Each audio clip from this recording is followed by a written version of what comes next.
Fellas, I think we've all been there. You're just chilling at home when suddenly someone busts through your window and stabs you in the chest. You're bleeding pretty heavily, but you're also a pretty smart dude, so you realize that you probably have about 5 or so minutes before you need to call an ambulance if you want to live. Just enough time for a quick gaming sesh. But which game to play? You don't want to play a game you can't even finish. Who knows how long you'll be in hospital for? Well, now you'll never have to worry about this age-old conundrum ever again, because today, I'm going to teach you how to beat FE1 in just 5 minutes. Hi, I'm Lilia, current world record holder and moderator for FE1 on speedrun.com. I'm also one of only 2 people currently to have a time under 5 minutes. The other person is also an Australian and also has Lily in their name though. Huh. Despite this, I believe that getting a time of close to or under 5 minutes is pretty easily obtainable with just a little bit of knowledge about the game, so I wanted to try and inspire people to give it a shot. But I'm sure a decent amount of people are wondering, how in the hell do you get a time under 5 minutes? This game is slow as fuck. You can't even really skip combat animations fully, let alone full enemy phases like in some later games. Is it some weird game-breaking bug? Some incredible strategy? Cheating? Actually, it's just an intended yet hidden feature of the game. FE1 has a sound test, which can be accessed at the end of any chapter by pressing up, down, left, right, up, A on the screen with Anna. From this sound test, you can press select to trigger the credits. Since it's functionally identical to the endgame credits once triggered, it counts as triggering the game end sequence for the purpose of any percent. If that sounds stupid, honestly that's because it is. But hey, it makes the game a lot less annoying to run, so I certainly won't complain.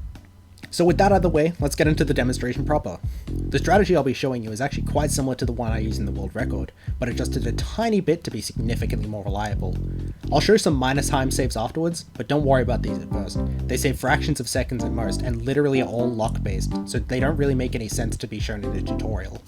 You'll also notice that I'll be playing on the Japanese NES version of the game. The Switch re-release is legal on the leaderboards, but the NES version is ever so slightly faster. For some reason, there's a weird delay in the dialogue in the Switch re-release that isn't there in the original. This affects very little, since there's only a couple of text boxes in 90%, but you also don't need to be able to read Japanese in order to run the game in Japanese. I can't read it at all, so just use whichever you prefer, I suppose. Currently, the use of Switch exclusive features, most notably fast forward, are banned on leaderboards, since they're basically just emulated features and don't actually add anything to the game. But if enough people are keen, I may add a subboard that allows it. If you have a run that uses the speed up features, shoot me a message on Reddit or speedrun.com, and if I get enough messages, I'll see what I can do. Also, I'll link both an unedited demonstration of this strategy, as well as my current world record run in the description for reference. Alright, enough rambling, let's do this already.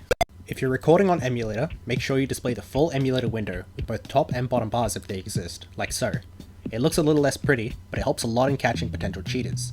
I use BizHawk, and I'd recommend it, as it's an accurate emulator that allows verifiers to very easily detect tool-assisted playback. Emulator runs also require the reset to be included as part of the video, again to prevent potential cheating. It might sound a bit annoying, but if you don't follow these rules, there's a good chance your run will just be rejected. Timing for the game starts on the first black frame after starting a new file. I personally set my timers to start a bit before 0, since it takes a split second after pressing A for the first black frame to appear. Don't worry if the timer is inaccurate though, since runs are manually retimed during verification. You can just use the timer as a point of reference for yourself, or not use it at all if you prefer.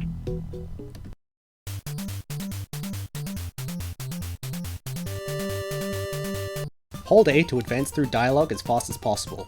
Fortunately, there's no need to mash in this game, and you can just hold A to advance through dialogue and battle screens as fast as possible.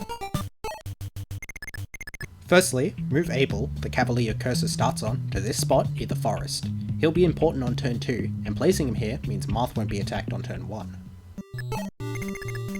Move Cain on top of the village entrance, and then move Gordon and Cedar, like so, to make a blockade with Drog. This movement seems kind of strange, but it's all to deal with this thief down here. The thief will only move in order to attack villages, he won't move on his own. Moving Cain on top of the first village blocks him off of that one, and the blockade here prevents him from reaching the second one. This means he can't reach any villages, meaning he never moves, which means he never wastes any time. Though it seems obvious to kill him instead, nobody in our team is able to one-round him, meaning we have to enter combat twice to kill him, which isn't faster. Alternatively, we could rig a crit with Cain, which only has about 3% chance of success, and saves maybe 3 seconds. The world record contenders don't even go for this strat.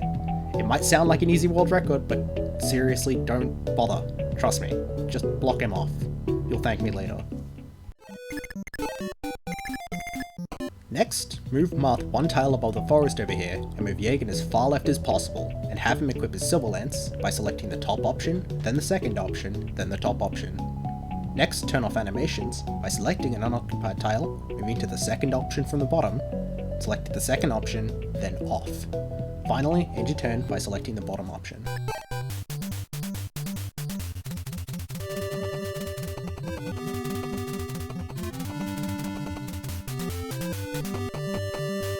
Jagen faces combat twice in this enemy phase.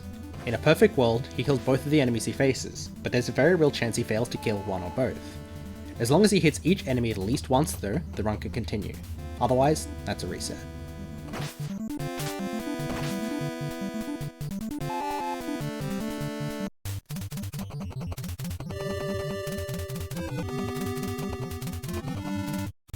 For turn 2, have Abel attack this bandit from 2 range. Unfortunately, he faces slightly unreliable hit and does need to kill it in one round. If not, that's a reset. Next, move Marth to where the bandit was standing. If the bandit above him is still alive, attack it. If the bandit on the fort is still alive, he'll attack Marth on enemy phase.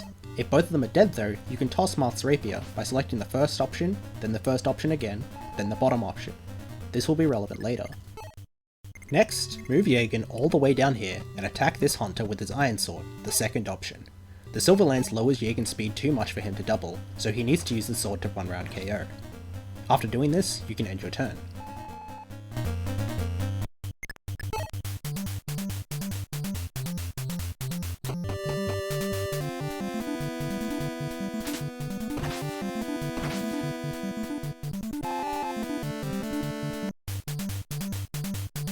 The bandit up here usually walks over the water, but since we're advancing so fast, he turns around.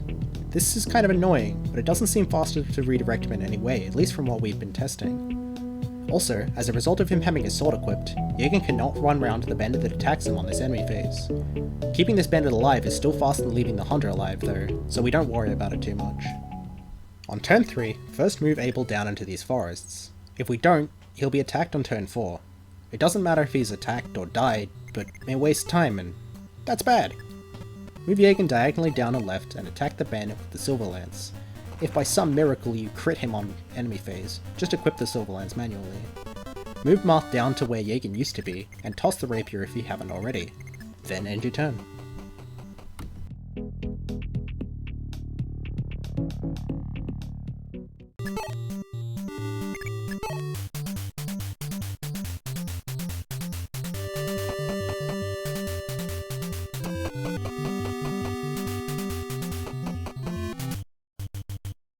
On turn 4, move Marth straight left, and Jagen to the tile above him. You can move the cursor through the mountains here with Jagen, which saves a little bit of time. This positioning means that Marth will be attacked, but not enough for him to die, and Jagen prevents him from getting surrounded. This is important for seizing next turn. This is all you need to do this turn, but since this enemy phase is one of the more important ones for survival, I'll mention the necessary dodges here. Marth can only be hit 3 times maximum over the course of the chapter without dying, so if he took a hit earlier from a bandit Jagen failed to kill, you kinda need to get a bit lucky. Jagen only needs to dodge a single attack over the entire chapter to survive, and this is very likely to happen. Jagen fights 2 bandits this enemy phase, and he needs to kill at least one of them. If he doesn't, that's run over, but it's fairly unlikely that it'll happen. In my 600 plus attempts of this, I've literally never seen it happen. Marth also fights 3 bandits, and this is why we toss the rapier. We don't need to kill any of them, so him counterattacking is simply a waste of time, so we just prevent him from attacking at all.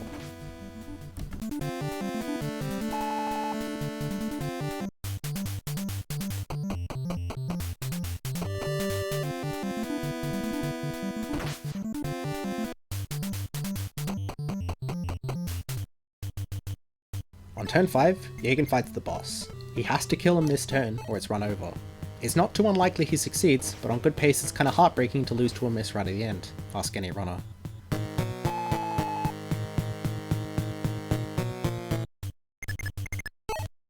Next, Marth seizes.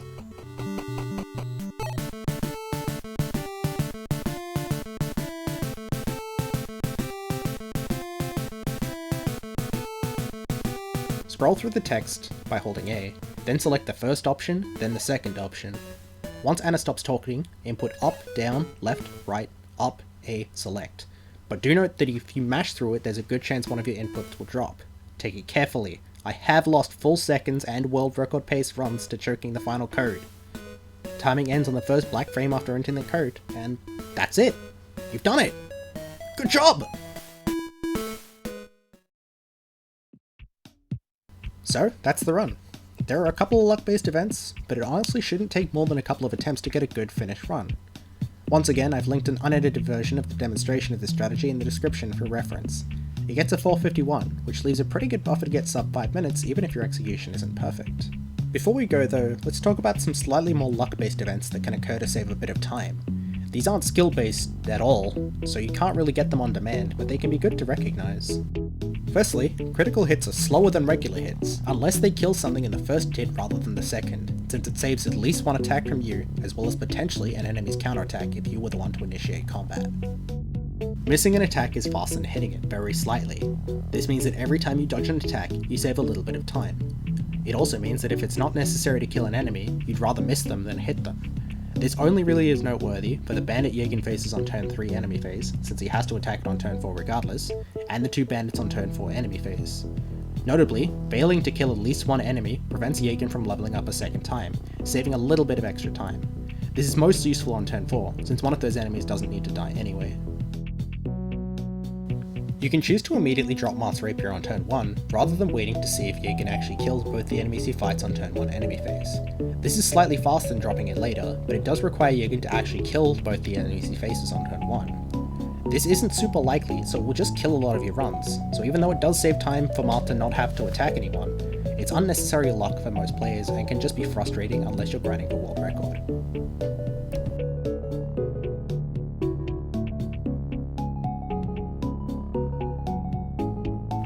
Alright, that's it. There's a little bit of complexity to it, but this is a short enough run that it doesn't take too long to learn. Fire Emblem 1 is kind of a frustrating game to play for long periods of time due to its clunky controls, but luckily getting a 5-minute time isn't too grind intensive. I hope this inspired some people to give the game a shot. FE1 is actually a pretty active leaderboard for a Fire Emblem game, especially considering its age, and I attribute that mostly to its short length. Either way though, I hope next time you get stabbed, you practice this game enough so that you can call a hospital in time.